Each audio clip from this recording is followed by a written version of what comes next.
চীনা হাঁসগুলো আমার পিছনে পিছনে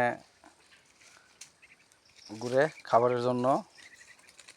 আগে চিনতো না, এখন 4-5 দিন হওয়ার পরে এখন আমাকে চিনে। আমি খামারে ঢোকার সাথে সাথে আমার পিছন পিছন ঘোরাঘুরি করে এবং প্রাকৃতিক পরিবেশে চীনা হাঁসগুলি পালন করা হচ্ছে। চীনা হাঁসগুলো টুকটাক আমার মনে হয় সবই খায়, পোকামাকড়, ঘাস সবই মনে হয় খাইতেছে। চীনা হাঁস সম্বন্ধে আমার কোনো অভিজ্ঞতা নেই, ধারণা নাই, তাও শুরু করছি, অল্পতে শুরু করছি, আরও কিছু যোগ করা হবে পরবর্তীতে।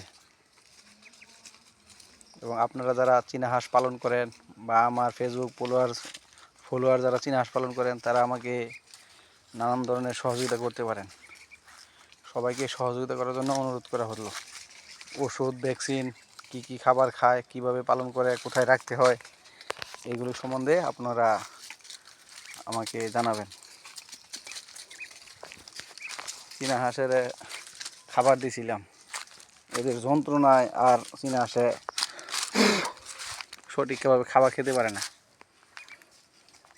বাড়িতে দুপুরবেলা এখন সবাই ঘুমাচ্ছে, আমি আমার চীনা হাঁসের টানে, আমার খামার বাড়ির টানে আমি আমার খামারে বসে আছি। এখন কোনো বাতাস নাই, কিছু নাই, খুব খারাপ লাগছে গরমে।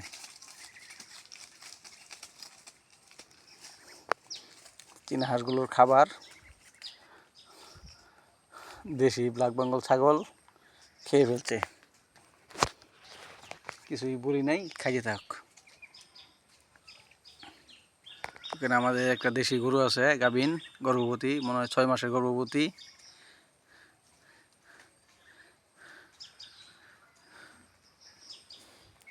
এবং চীনা হাঁসগুলো খাবারের জন্য সিরিয়াল ধরে আছে, দেশি ছাগলের জন্য খেতে পারছে না। আরও একজনের সাথে যোগাযোগ করা হয়েছে, আরও কিছু চীনা হাঁস যোগ করা হবে খামারে।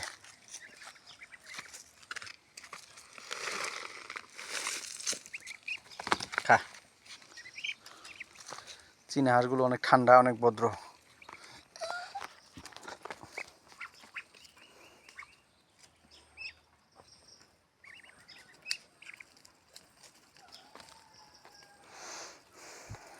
ছাগলের অবস্থা খুব খারাপ, এদের ভিতরে আটকে থাকতে থাকতে। এখন অবশ্য নতুন করে আমি বাইরে ছেড়ে দিয়ে কিছুক্ষণ খাবার খাওয়াই।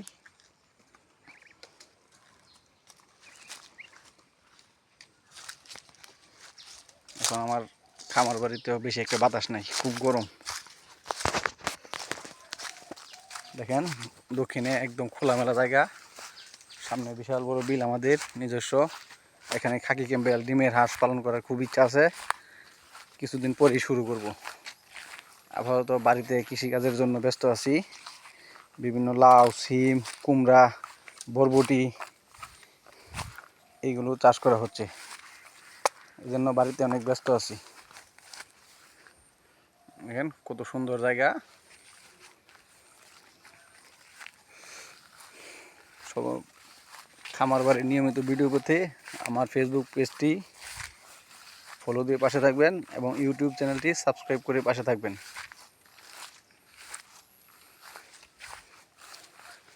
অনেক সুন্দর প্রাকৃতিক পরিবেশ। কৃষি জমিতে ঘাস রোপণ করেছি, ওইখানে বেড়া দেওয়ার জন্য আমি, আব্বা এবং আমার বাড়িওয়ালি এই বাঁশের খুঁটিগুলো কেটেছি, আরও অনেক বাঁশের খুঁটি এই জায়গায় নিয়ে গেড়েছি বেড়া দেওয়ার জন্য। এই বাঁশগুলি আমার কিনতে হয় না, এটা আমার প্লাস পয়েন্ট। এই বাঁশগুলো আমি এখান থেকে সংগ্রহ করি।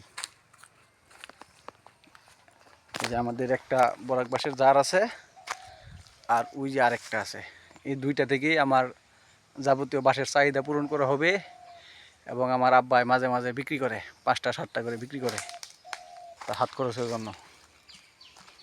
এবং কিছু সেগুন গাছ আছে এখানে, চারাগুলি খুব সুন্দর।